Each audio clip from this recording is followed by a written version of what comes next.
bénis Dieu pour ce moment, pour ce qui a été fait dans les chants, pour ce qui a été fait dans la prière.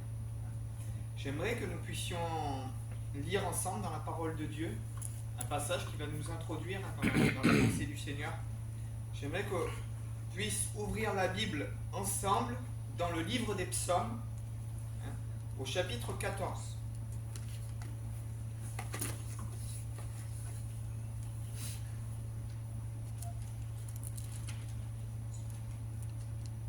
Livre des Psaumes, chapitre 14.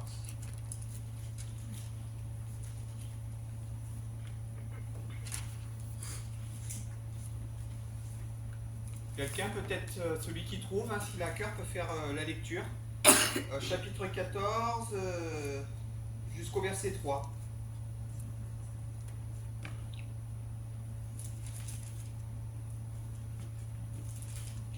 Au chef des chantres de David, l'insensé dit en son cœur, il n'y a point de Dieu. Ils se sont corrompus, ils ont commis des actions abominables. Il n'en est aucun qui fasse le bien. L'Éternel du haut des cieux regarde les fils de l'homme pour voir s'il y a quelqu'un qui soit intelligent, qui cherche Dieu. Tous sont égarés, tous sont pervertis. Il n'en est aucun qui fasse le bien, pas même un seul. Amen. L'Éternel, verset 2, il dit, regarde du haut des cieux. Il dit que l'insensé dit en son cœur, il n'y a pas de Dieu. Ils sont corrompus. Ils ont commis toutes sortes d'abominations. Ça, c'est le propre de l'homme. Même un enfant, on ne lui apprend pas. Qui c'est qui a renversé le chocolat? C'est la souris, c'est le chat, mais c'est pas lui. On ne lui apprend pas à mentir à un enfant. Et puis pourtant, sa nature. Mais ça, c'est le péché, c'est dans notre ADN, ça. L'homme naît, alors chacun à son niveau, il y a des gens plus mauvais que d'autres, c'est une réalité. Mais que vous voulez ou vous ne vouliez pas, dès notre naissance, le péché nous a atteints. Dès notre naissance, le mensonge nous a atteints, la fausseté nous a atteints. Parce qu'on ne veut pas subir des châtiments, qu'on essaye de tromper, mais dès l'enfance, le péché nous a atteints.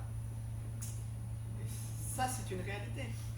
Il dit tous sont égarés, il dit, et tous ont commis des mauvaises actions, tous sont corrompus. Personne ne peut dire, aujourd'hui même le meilleur des hommes, ne peut pas dire qu'il n'a jamais péché, qu'il n'a jamais fait le mal. Donc du moment où j'ai transgressé, du moment où j'ai fait le mal, dans mon cœur il y a de la corruption. Dans mon cœur il y a eu de la méchanceté. Des moments où il y a eu un mensonge, du moment où il y a eu une tromperie. À un moment ou un autre dans ma vie, il y a eu quelque chose qui me rend coupable. Et il dit que l'insensé c'est quelqu'un qui a pas de bon raisonnement, qui ne sait pas où il va dans sa vie. Il dit que l'insensé, il dit au fond de son cœur, il n'y a pas de Dieu. Et les gens qui disent qu'il n'y a pas de Dieu, se sont plus corrompus et plus pervertis que les autres en réalité. Parce que lorsqu'on reconnaît qu'il n'y a pas de Dieu, en fait, le fait de reconnaître qu'il y a un Dieu m'oblige à reconnaître qu'il y a quelqu'un qui va me juger à un moment ou à un autre. Le fait de reconnaître qu'il y a un Dieu, ça veut dire que je vais à un moment ou à un autre passer par un jugement où je suis obligé d'admettre s'il y a un Dieu et que je dois des comptes à quelqu'un en réalité. Mais c'est pour ça que l'insensé dit dans son cœur, il n'y a pas de Dieu. Pourquoi? Parce que du fait qu'il dit qu'il n'y a pas de Dieu, alors il n'a de compte à rendre à personne. Alors il peut laisser libre cours, excusez-moi, mais à sa méchanceté, puisque personne ne va le châtier. Il peut laisser libre cours à ce qu'il a dans son esprit, excusez-moi du mot, à toute la saleté qu'il peut avoir dans son esprit, à tout le... vu qu'il n'a personne à qui rendre compte en réalité. Et les gens du monde en réalité s'arrangent de dire qu'il n'y a pas de Dieu, mais pour se complaire en réalité dans leur folie, dans leur méchanceté, puisqu'ils ne veulent pas en réalité obéir, ils ne veulent pas se soumettre, donc c'est plus facile de dire mais qu'il n'y a pas de Dieu. Il dit ils se sont corrompus et ils ont commis des actions abominables, il n'y en a aucun qui fasse le bien. Mais l'Éternel qui est Dieu, qui est le créateur de l'univers, lui qui est sur son trône, l'Éternel du haut des cieux. Les cieux, en hébreu, ça se dit Shamaïm. Et Shamaïm, c'est un pluriel. Shamaï, c'est le ciel. et Shamaïm, c'est les cieux. De dire qu'il y a plusieurs ciels. Et la parole de Dieu nous dit que Dieu habite une lumière inaccessible. C'est-à-dire Dieu, du haut de son royaume, il regarde, il porte son regard sur les hommes, il dit sur les fils des hommes. Les fils des hommes, mais qui c'est? Les fils des hommes, c'est vous et moi. C'est la création, hein, les fils d'Adam. Et la Bible nous dit que quand Dieu a créé l'homme, vous me suivez, Dieu va créer l'homme à son image. Et lorsque Dieu regarde l'homme, Dieu regarde quelque part son reflet. Dieu regarde son image. L'homme que j'ai créé à mon image, comment il se comporte? Comment il vit? Quelle direction l'homme est en train en réalité de prendre? Il dit que les hommes insensés, malheureusement, disent qu'il n'y a pas de Dieu. Les hommes qui ont été atteints par le péché et qui laissent libre cours à leur péché ne veulent pas reconnaître qu'il y a un Dieu, mais pour pas se soumettre en réalité à Dieu. Mais il dit que Dieu regarde sa création et du haut des cieux, il regarde. Hein, il regarde, et le mot regarder veut dire porter les regards sur quelque chose, être attentif à quelque chose. Dieu est attentif à ce que l'humanité fait. Dieu a laissé le libre arbitre à l'homme. Dieu a laissé la terre à l'homme. Et Dieu laisse l'homme en réalité, Dieu reste en retrait par rapport à ce que fait l'homme, tant que l'homme n'invoque pas Dieu. C'est comme si que, ça c'est une réalité. Si vous louez une maison, vous avez des fuites là. Tant que vous n'appelez pas le propriétaire en disant « j'ai des fuites, il faut que tu fasses réparer », le propriétaire vous laissera tel quel dans la maison. C'est vous qui gérez la maison. Dans votre vie, Dieu laisse les hommes gérer sur la terre. Tant que l'homme ne dit pas « Seigneur, viens m'aider, j'ai une fuite ou j'ai un problème », Dieu n'interviendra pas. Parce que Dieu n'a pas le droit d'intervenir sans ton libre arbitre. Dieu n'a pas le droit de s'insérer dans ta vie si tu ne l'invoques pas.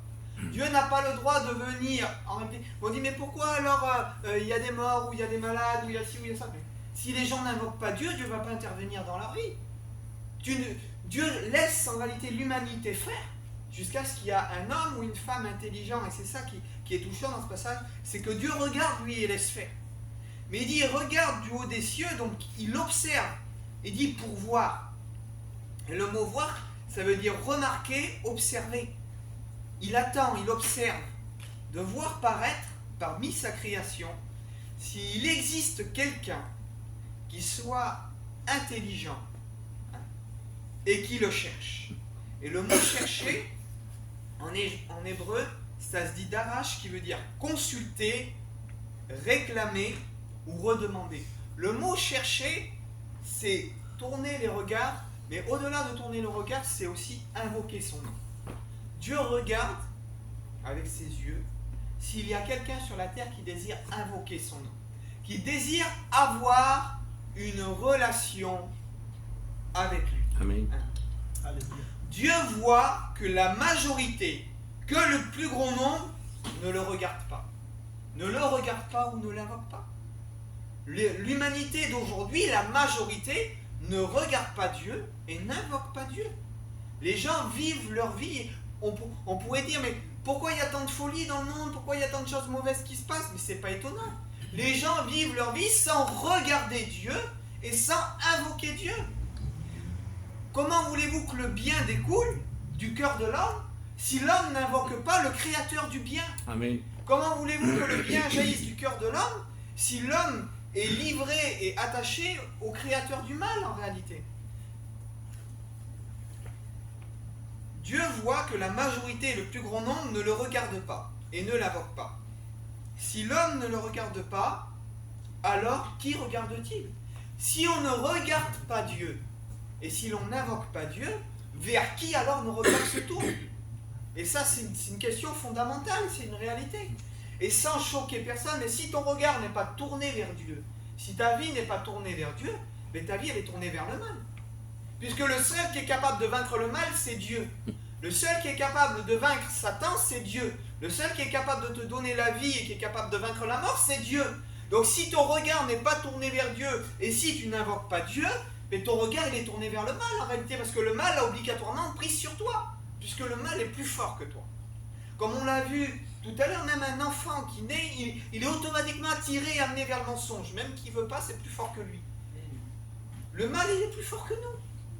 Si nos yeux et nos regards ne sont pas tournés vers Dieu, donc ils sont tournés vers le mal. C'est pour ça qu'il dit, il n'y en a aucun qui fait le bien.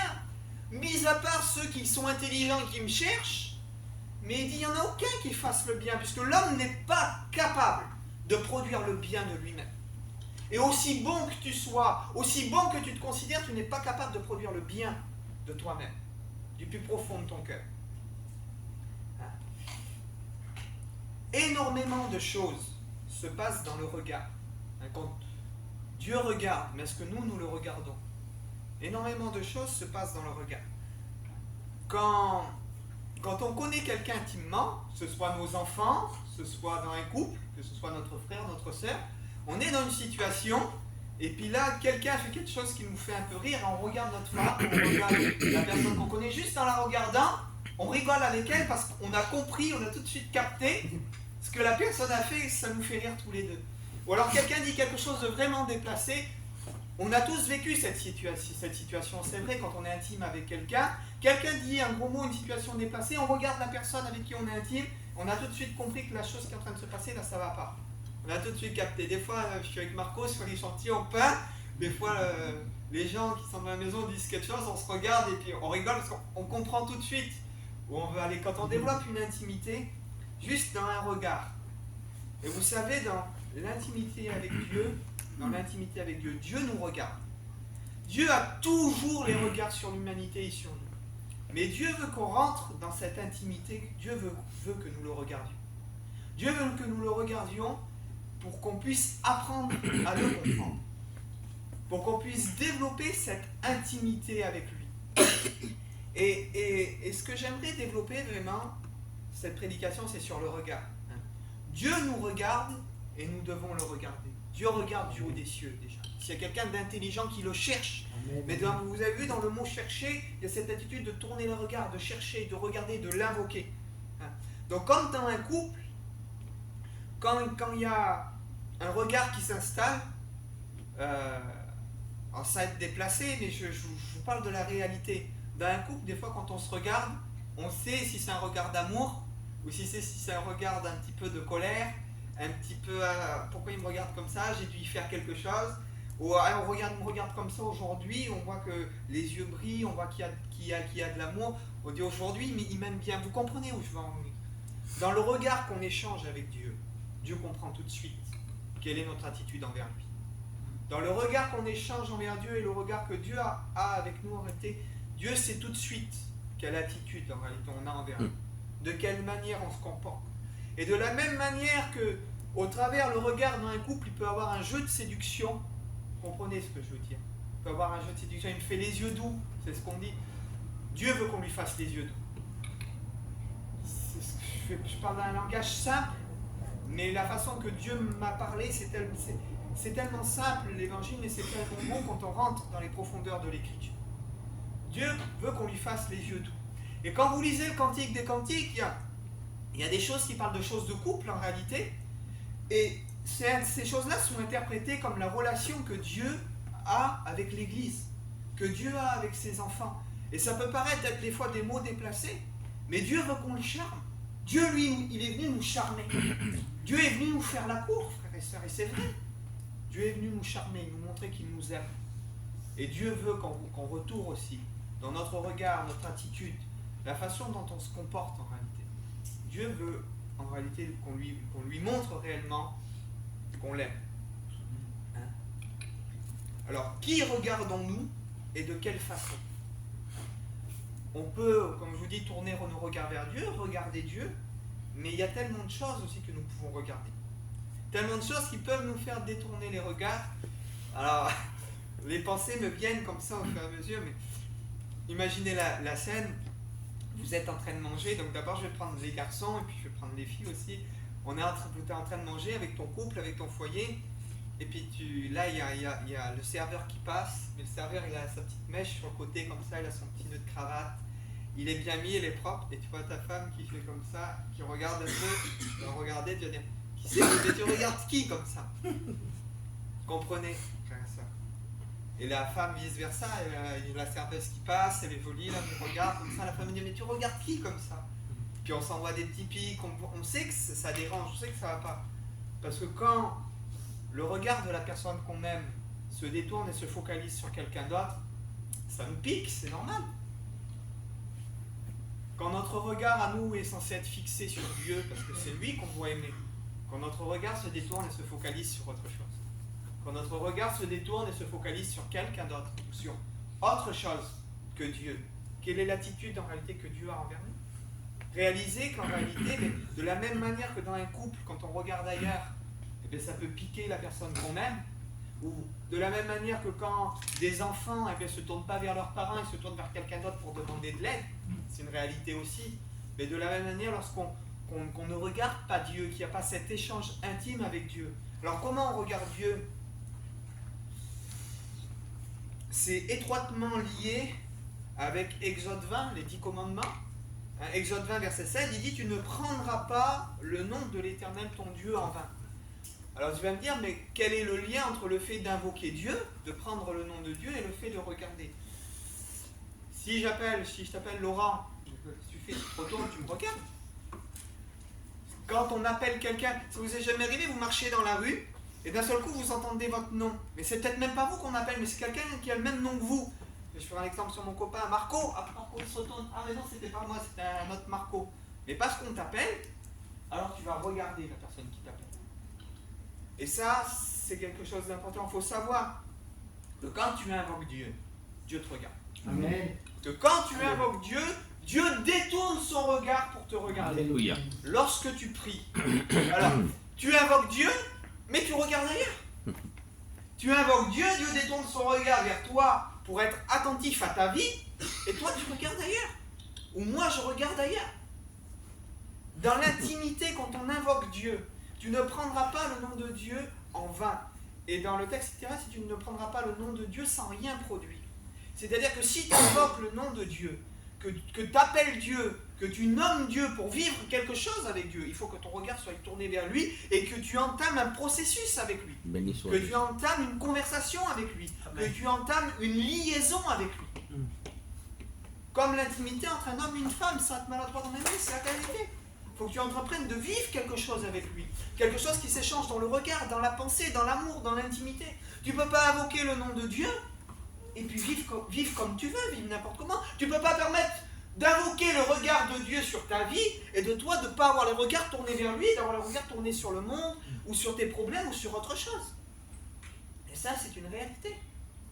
Si Dieu tourne ses regards vers toi, tu dois t'attendre, toi, à entrer dans cette relation avec lui, à avoir tes regards en réalité tournés vers lui. Enfin, tu ne prendras pas le nom de l'Éternel ton Dieu en vain, c'est-à-dire sans rien produire. Et il y a des gens, malheureusement, c'est ce que la religion fait.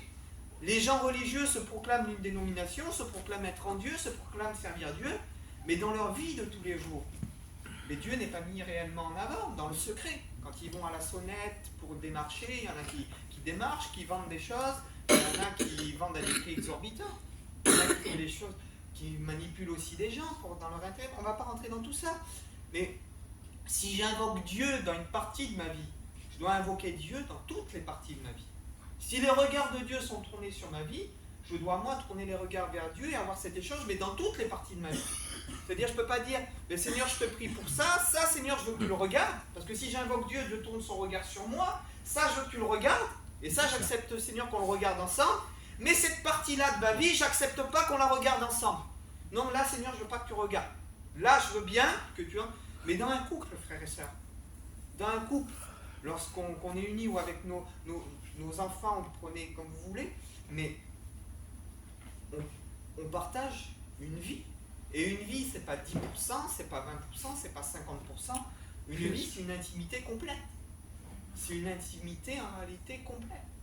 Et Dieu veut qu'il y ait ce regard, cet amour, comme je dis, ce jeu de séduction, mais Dieu veut entrer dans toutes les parties de notre vie. Amen. Réellement. Dieu veut entrer dans toutes les parties de notre vie. Et lorsqu'on l'invoque, lorsqu'il tourne ses regards vers nous, nous devons tourner nos regards vers lui. Quand on l'appelle, Dieu tourne ses regards vers nous. Sommes-nous prêts à nous montrer tels que nous sommes? Si on invoque Dieu, est-ce qu'on est presque que le regard de Dieu soit sur nous et de dire, Seigneur, regarde tout, mon péché, mes défaillances, mes bons côtés, mes mauvais côtés, mes failles, mon manque de pardon, mes qualités, mes défauts, est-ce que je suis prêt à ce que ton regard soit totalement sur ma vie? Est-ce que je suis prêt à te regarder aussi tout le temps, à t'impliquer dans toutes les parties de ma vie, réellement, et à me montrer tel que je suis? Ça, c'est la chose la plus difficile. Parce que la parole de Dieu nous dit que Dieu veut que la vérité soit au fond du cœur.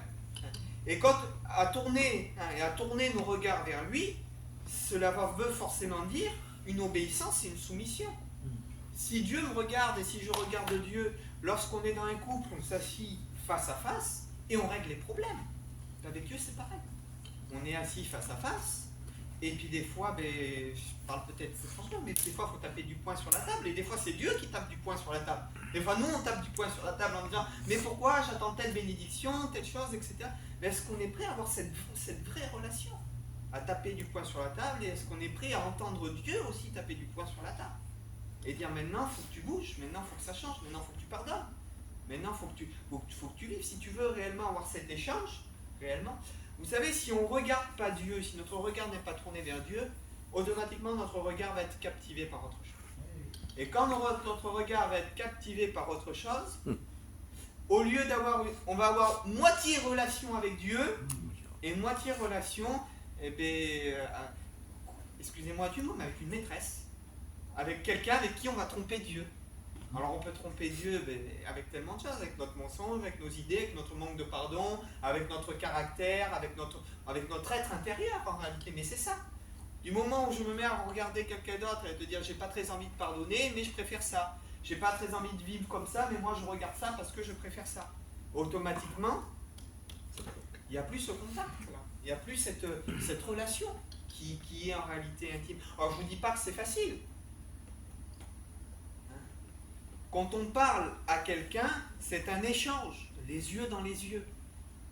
Vous avez déjà parlé à quelqu'un, et la personne avec qui vous parlez, là, de ce coup, regardez à droite, et on tape un peu comme ça sur la table, et dit, regarde-moi quand je te parle. Mais c'est vrai. Mais regarde-moi quand je te parle, qu'est-ce que tu fais? Je te parle et toi tu es là. Et on est comme ça avec Dieu. Est-ce que vous croyez que la relation est bonne lorsqu'on est comme ça avec Dieu?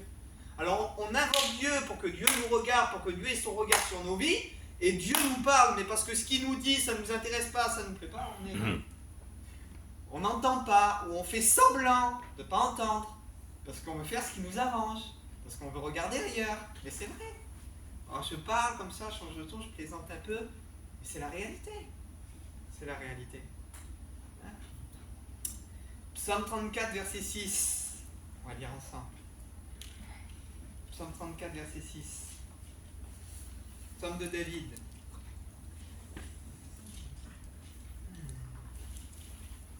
On va lire à partir du verset 5. Psaume 34, verset 5. Vous connaissez, on le cite, vous l'avez entendu. C'est tellement bon de se le rappeler.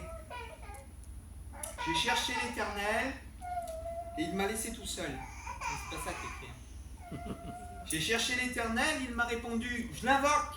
Dieu tourne son regard vers moi. Il me répond. Il m'a délivré de toutes mes frayeurs.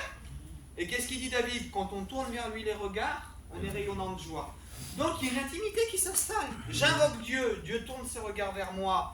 Il me délivre du mal, mais pas pour que je reste en réalité dans ma routine et dans ma vie.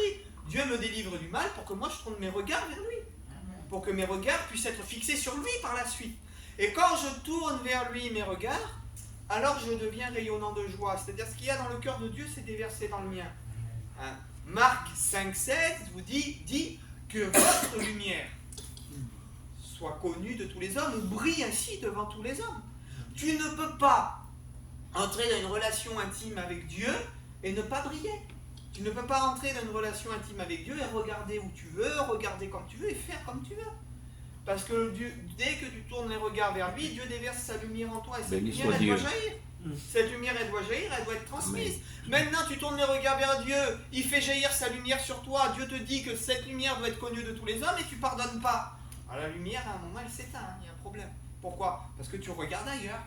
Parce que tu ne regardes pas ce que Dieu te demande. La lumière doit jaillir, puis tu es toujours dans le doute. La lumière doit jaillir, mais tu es toujours dans la difficulté. Pourquoi? Parce qu'en réalité, on est comme ça. On va chercher des solutions ailleurs. On trompe Dieu, on ne regarde plus Dieu. Mais comme j'ai dit tout à l'heure, la serveuse elle passe, on regarde la serveuse, on regarde plus celui qu'on aime. Je prends des exemples étranges, mais c'est des exemples de la vie, c'est la réalité que je suis en train de vous parler. On regarde plus en Dieu, on regarde et on est attiré toujours par autre chose, puisque l'humain est fait comme ça. Et vous savez, le rôle de l'ennemi, le rôle de nous-mêmes, de nos pensées, c'est de nous faire détourner de cette communion, de nous faire détourner de cet échange qu'on a avec Dieu réellement.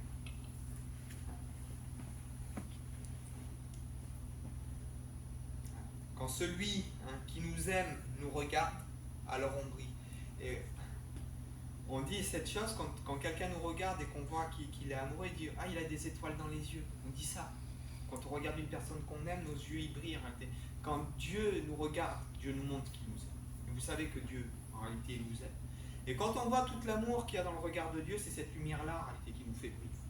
Quand on réalise pleinement que Dieu nous aime, que Dieu nous a tellement aimés, qu'il a donné son Fils unique, que Dieu a tout fait, que Dieu a tout pourvu pour que nous soyons sauvés en réalité, alors dans notre vie, on ne peut que briller, parce que c'est son amour qui nous fait briller. C'est ce que lui a fait en réalité pour nous qui nous fait briller. Alors quand on regarde Dieu et quand Dieu nous regarde, comme on dit, quand on tourne vers lui les regards, on devient rayonnant de joie, ou on est rayonnant de joie, et dit notre visage ne se couvre plus de honte. Quand on regarde Dieu et que Dieu nous regarde, alors notre regard doit changer. Notre regard sur les autres, mais notre regard aussi sur nous-mêmes. Comme je le dis, cette lumière doit briller. Si j'ai une intime relation avec Dieu et que je brille, que je regarde Dieu, que Dieu me regarde, alors forcément il y a des fruits qui doivent jaillir. Cette lumière, en réalité, elle doit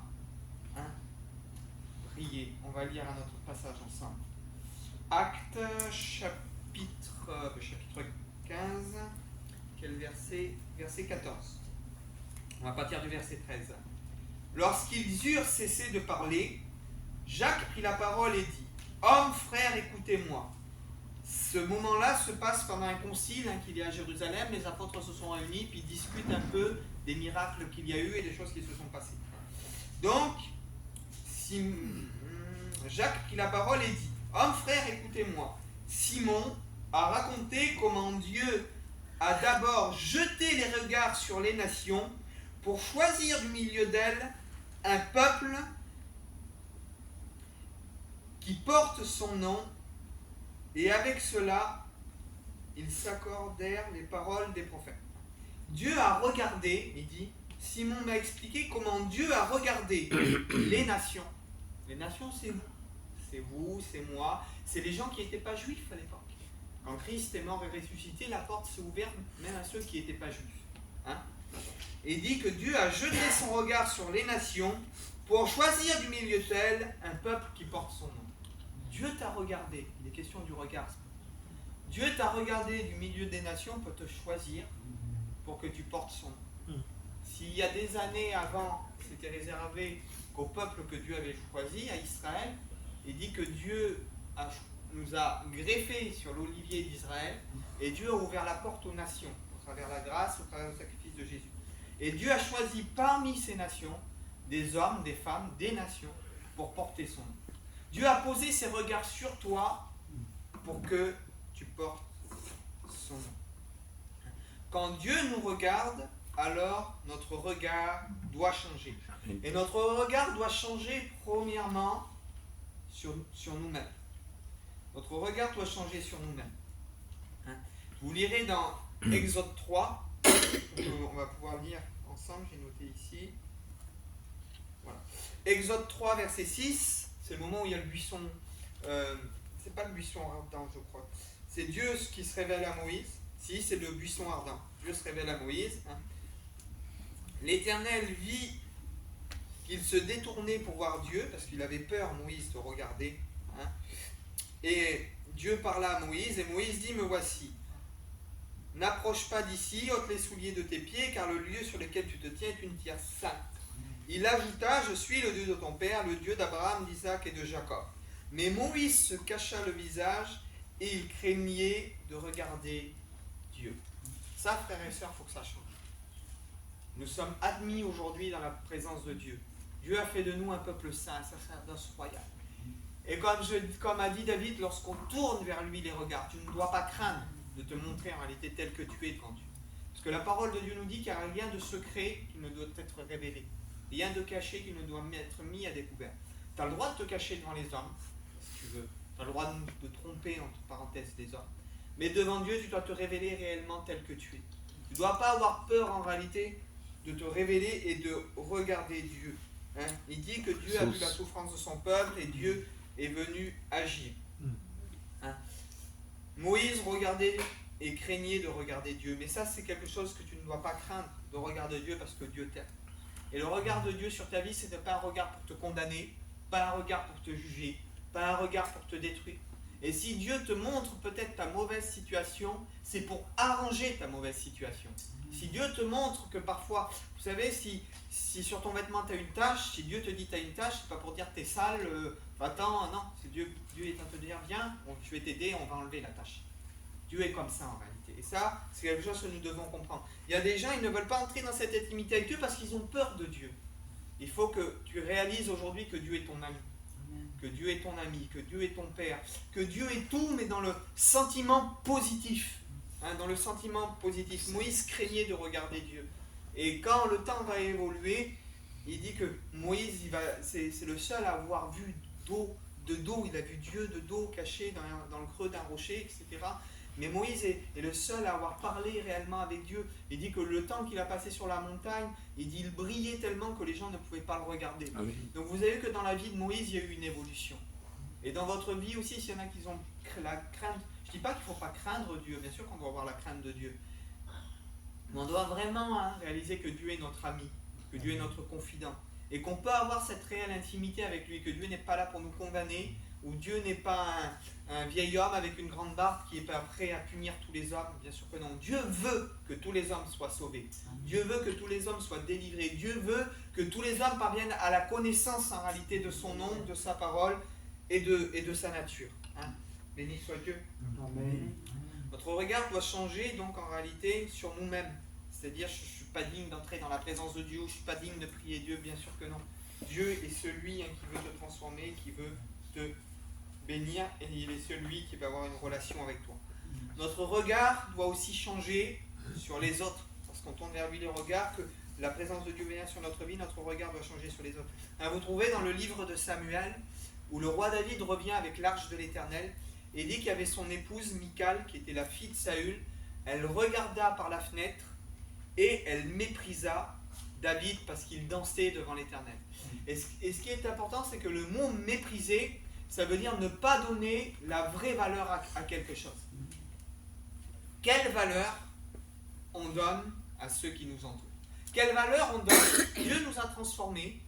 Vous comme moi, on était des gens du monde, des gens qui ne servaient pas Dieu, des gens qui étaient liés par divers péchés ou diverses choses.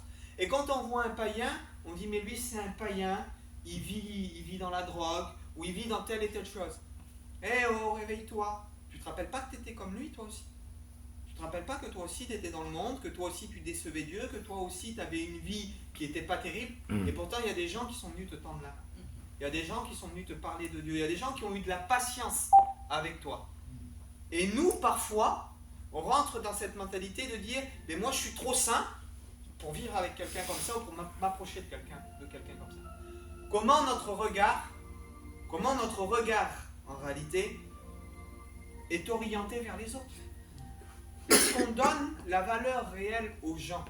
Chaque âme et chaque personne devant Dieu a de la valeur. Dieu, malgré que des personnes peuvent pécher, Dieu a quand même de l'amour pour les personnes qui sont perdues. Et Dieu désire les sauver. Jésus-Christ est mort pour tous les hommes et il veut sauver les pécheurs qui se tourneront vers lui. Et nous devons avoir le sentiment qui sont réellement en Jésus-Christ. Ce sentiment, des fois négatif, peuvent l'être envers des païens, ils peuvent être aussi envers nos frères, envers nos sœurs. Des fois, dans l'église, il y a des gens qui ne pensent pas comme nous. Vous devez accepter aujourd'hui qu'ici, au milieu de l'église, il y a des gens qui ne penseront pas comme vous.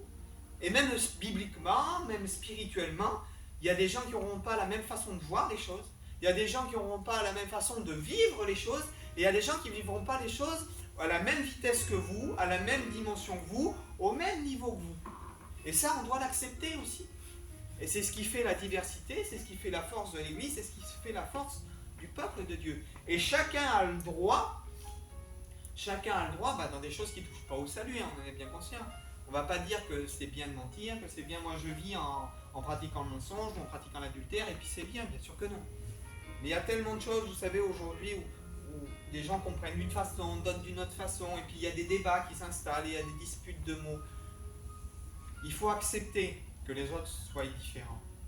Il faut accepter que les autres aussi n'aient pas compris ce que vous ayez compris. Vous l'avez compris d'une façon différente. Et il faut que tu saches que pour ton frère, malgré qu'il n'est pas comme toi, Dieu a donné sa vie aussi pour lui. Et tu as été racheté à la même valeur et au même prix que celui qui ne vit pas comme toi, que celui qui ne pense pas comme toi, que celui qui ne marche peut-être pas comme toi. Et ça, tu dois le comprendre. Dieu nous appelle à être tolérants envers les autres et à avoir de l'amour réel envers les autres. Donc, lorsqu'on est rayonnant de joie, lorsque le regard de Dieu se pose sur nos vies, ben notre regard change. Et notre regard doit aussi changer sur les autres. Alors ça, c'est pas facile. On dit toujours, Dieu nous demande de nous aimer les uns les autres.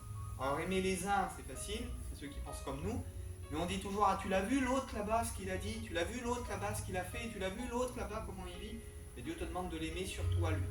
Surtout à celui qui n'est pas comme toi, qui ne pense pas comme toi, qui ne réagit pas comme toi. Et ça aussi, c'est important. Quelle est la valeur des autres à tes yeux, hein? Comment on regarde l'autre? Donc comme je dis, on doit regarder vraiment les autres au travers le sacrifice de Jésus. De dire, Seigneur, toi tu as de la patience envers mon frère, envers ma soeur, même s'il m'a blessé ou même s'il m'a fait mal, mais moi je dois avoir de la patience envers lui. Comme toi tu le pardonnes et comme toi tu me pardonnes, je dois en réalité le pardonner. Et la vie d'église, c'est ça. La vie d'église, réellement, c'est ça. Hein? Alors, notre regard doit aussi changer sur notre avenir. Genèse 13:10, hein, vous avez ce passage où les bergers d'Abraham et les bergers de son neveu, qui s'appelait Lot, se disputent un peu, et puis il y a des tensions qui s'installent. Et puis Abraham et Lot se mettent d'accord et disent voilà, on ne va pas se chamailler, etc. Il dit le mieux c'est qu'on se sépare. Et il dit là, la parole de Dieu nous dit que Lot, Abraham va dire si tu vas à gauche, j'irai à droite, si tu vas à droite, j'irai à gauche. Et Lot va ni à droite, ni à gauche, mais il lève les yeux. Et son regard, en réalité, se porte sur la plaine de Sodome, sur tout ce beau pâturage. Il consulte, en réalité, pas Dieu, et dit qu'il va le choisir pour lui, c'est-à-dire même pas pour sa femme, même pas pour ses enfants, mais pour lui, pour son intérêt personnel, pour sa richesse, parce qu'il va avoir son intérêt, il va avoir peut-être une plaine tranquille où il va pouvoir gagner plein de sous. Il va choisir pour lui, il dit la plaine. Il va lever les yeux, et au lieu que ses regards soient tournés vers Dieu, ses regards vont être tournés vers le profit, vont être tournés vers la facilité, pour son avenir. Vous savez, nous on se pose des questions pour notre avenir, au lieu de dire Seigneur, dirige-moi où tu veux que j'aille, qu'est-ce que tu veux que je fasse pour mon avenir. On lève les yeux, nous, et on prend tout de suite ce qui nous semble le plus simple, on prend tout de suite ce qui nous semble le plus facile, on prend tout de suite ce qui nous semble le moins compliqué, là on va se prendre le moins la tête, on va dire là c'est bien, je vais me poser, je vais être tranquille. Il faut qu'on apprenne vraiment à regarder la volonté de Dieu pour notre avenir. Parce que le fait qu'il a levé les yeux, qu'il a choisi ce qui était pour lui le plus simple, entre guillemets, ce qui allait avoir pour lui le plus de profit sans consulter Dieu, il va s'installer aux portes de Sodome, mais des portes il finit dans Sodome, malgré qu'il était juste, parce que Dieu l'a sorti à la fin de Sodome et Gomorrhe, Dieu l'a quand même sauvé, mais ça lui a coûté ses filles, ça lui a coûté sa femme, qui en sortant de la ville, Dieu lui parle, il dit tu sors de la ville, mais surtout ne regarde pas en arrière. Encore une fois, question du regard. Regarde devant toi, j'ai un avenir pour toi, je veux te sauver. Et sa femme, elle a regardé. Elle a regardé parce qu'elle avait encore, parce que les deux filles de Lot, celles qui n'étaient pas mariées, sont sorties. Mais elle avait des filles, cette femme-là, qui étaient mariées. Et quand elle regarde derrière, vous savez, elle ne regarde pas la ville, hein. Une ville, c'est une ville.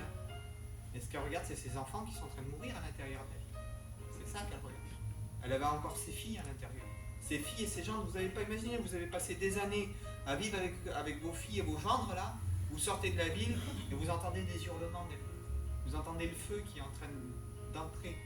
Cette femme qui s'est retournée quelque part, c'est légitime, c'est le cœur d'une mère qui se retourne vers ses enfants. Mais Dieu lui avait dit, ne regarde pas derrière, j'ai un avenir pour toi, j'ai quelque chose pour toi. Lot a commencé à regarder la simplicité, et cette simplicité qui était au départ pour eux un plan tout écrit, quelque chose qui était au top, a fini par se retourner contre eux en réalité. Apprenons à ne regarder non pas la facilité, mais à regarder ce que Dieu veut pour nos vies. Parce que ce que lui décide pour nos vies, est-ce que vous connaissez l'avenir? À moins qu'on ait un devin parmi nous, j'aimerais bien le rencontrer. Vous comme moi, on ne connaît pas l'avenir. On a de la chance parce que Dieu, lui, connaît l'avenir. Quand Joseph, il est vendu par ses frères, il est esclave en Égypte, on le trahit, on parle sur lui faussement, il finit en prison, Dieu le fait passer par tout ça pour qu'il devienne gouverneur d'Égypte. Alors Dieu connaissait l'avenir de Joseph, et Joseph est devenu gouverneur d'Égypte. Parce qu'il a passé... Nous, on voudrait devenir gouverneur d'Égypte, on voudrait devenir tout de suite un grand homme de Dieu, une grande femme de Dieu, sans passer par toutes les difficultés, sans passer par la prison, sans passer par la trahison, sans passer par toutes sortes de difficultés. On voudrait tout de suite entrer dans le vif du sujet. Alors que Dieu nous appelle souvent de fois à passer aussi par la difficulté.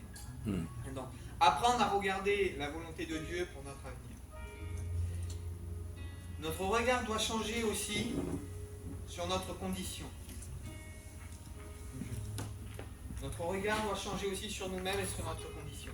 Vous avez dans le livre des Nombres, chapitre 21, cette histoire où le peuple d'Israël a péché. Et ça, c'est vous comme moi, à un moment ou à un autre, on a tous péché. Il dit que parce que le peuple a péché, qu'il ne se repent pas, ça devient compliqué. Il dit qu'il y a des serpents qui vont sortir du sol, des serpents brûlants, qui vont se mettre à mordre les gens. Et chaque fois qu'un serpent mordait la personne regardait le serpent, elle se regardait, elle paniquait, et au bout de quelques secondes, elle mourait. Et Dieu va parler à Moïse, il va dire, tu vas faire un serpent d'airain, de la même forme que les serpents qu'il y a par terre, et tu vas l'élever. Et toute personne qui va regarder au serpent d'airain, il va conserver la vie malgré qu'il a été mordu. Et ça, qu'est-ce que c'est? C'est-à-dire que nous ne devons en aucun cas, aujourd'hui, porter les regards sur notre condition. Vous comme moi, on a été mordus un jour ou l'autre par le péché. Vous comme moi, on a été des pécheurs. Et vous comme moi, à un moment ou à un autre, encore aujourd'hui, ça peut nous arriver de pécher. Maintenant, si je regarde à mon incapacité, si je regarde à ma faiblesse, si je regarde au serpent qui me mord, si je regarde qu'à chaque fois je trébuche, qu'à chaque fois je tombe, mais je ne suis pas digne de servir Dieu, je ne suis pas digne de prêcher la parole de Dieu, je ne suis pas digne que Dieu me pardonne. Mais Dieu balaye tout ça et dit, regarde pas tout ça, c'est vrai, tu as été mordu. Et maintenant regarde au serpent d'airain qui a été dressé. Et le serpent d'airain, vous le savez comme moi, c'est l'image de Jésus-Christ. Parce qu'il le dit dans l'évangile de Jean, il dit comme Moïse éleva le serpent d'airain, et il dit pour que les péchés de l'humanité soient pardonnés, il faut que le Fils de l'homme, il faut que Jésus-Christ soit élevé. Et ce qui confirme cela, réellement, Hébreux 12, il dit rejetons, Hébreux 12, il dit nous donc aussi, puisque nous sommes environnés d'une si grande nuée de témoins, rejetons tout fardeau et le péché qui nous enveloppe si facilement. Donc là, c'est le fait que nous avons été mordus, ça on doit le rejeter, le péché qui nous enveloppe si facilement. Écoutez.